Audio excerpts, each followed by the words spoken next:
என் அன்பு சப்ஸ்கிரைபர் அவர்களுக்கு எஸ்ஜேபியின் வணக்கங்களுடன் இன்றைக்கி பார்க்க போகிற சமையல் கிட்ஸுக்கு ரொம்ப பிடிக்கிற கேராமல் பாப்கார்ன்.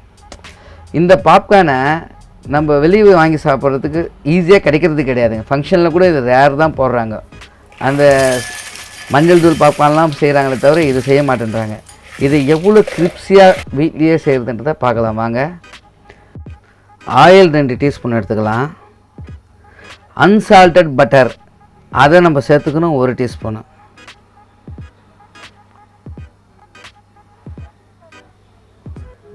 இப்போ இதில் நம்ம உப்பு சர்க்கரை எதுவுமே சேர்க்கக்கூடாதுங்க. கானை போட்டு கிண்ட வேண்டியது தான்.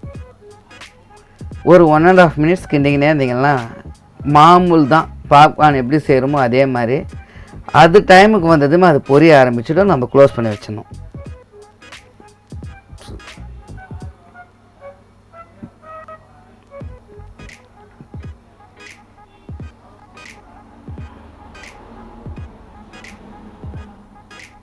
ஒன்று புரிய ஆரம்பித்ததுமே நம்ம க்ளோஸ் பண்ணிட்டோம்னா மீடியம் ஃப்ளேம் வச்சுக்கணும். அது இம்பார்ட்டண்ட்டு. அடுத்து 1.5 நிமிஷத்துக்குள்ளே மொத்தமாக பொரிஞ்சிடும். இதுக்கப்புறம் இதில் ஒரு சின்னதாக கொஞ்சம் வேலை இருக்குது.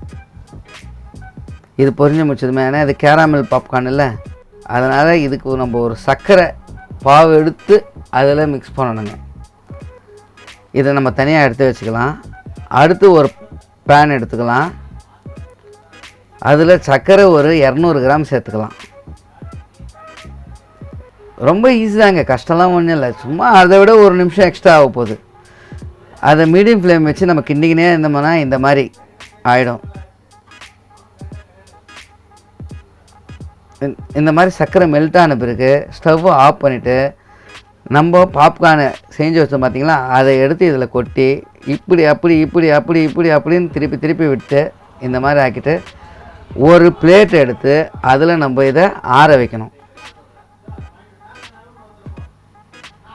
ஃபுல்லாக ஆற வச்சுட்டு ஒரு 5 மினிட்ஸ் ஆற வைங்க. ஏன்னா இப்போ நம்ம இது கிரிப்ஸியாக இருக்காது, அதனால் 5 மினிட்ஸ் ஆற வச்சுட்டு நம்ம உடச்சி எடுத்து சாப்பிட்டோம்னா நல்லா முறுன்னு இருக்குங்க. பாருங்கள், 5 மினிட்ஸ் ஆகிடுச்சு. இப்போ நம்ம எல்லாத்தையுமே இந்த மாதிரி லைட்டாக உடச்சி விடணும். லைட்டாக பண்ணாவே சரியாக போச்சு. மொத்தம் அப்படி இப்படி இப்படி பண்ணி விட்டோம்னா மொத்தம் ஆகிடும். இந்த மாதிரி தனித்தனியாக ஆகிடும். எடுத்து சாப்பிடவே டேஸ்ட்டு சூப்பராக இருக்கும். வாங்க சாப்பிட்டு பார்த்துட்டு ஃபீட்பேக் எப்படி இருக்குதுன்னு சொல்லிவிடுவோம்.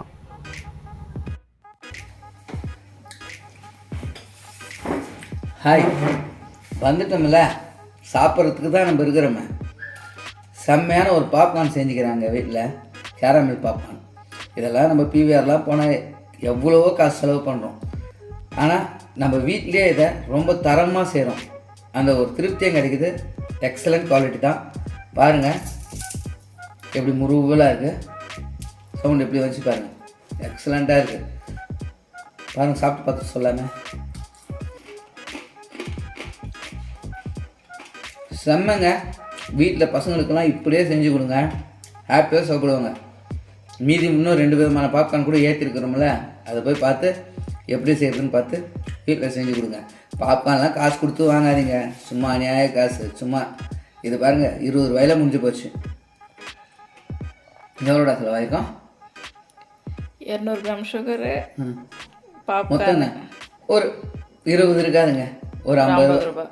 ஒரு 50 ரூபாயிலே முடிஞ்சு போச்சு. இதை காசு கொடுத்து வாங்கணும்னா இன்னும் நிறைய குவான்டிட்டி இருக்குங்க செஞ்சதில். மொத்தம் இதுக்கு 400 ரூபாய் கொடுத்து வாங்கி கொடுக்க வேண்டியதாகவும் நல்ல தரமான இடத்துல. இதை நம்ம வீட்லேயே தரமாக செஞ்சு சாப்பிட்றோம்ல. ட்ரை பண்ணுங்கள். தேங்க்யூ.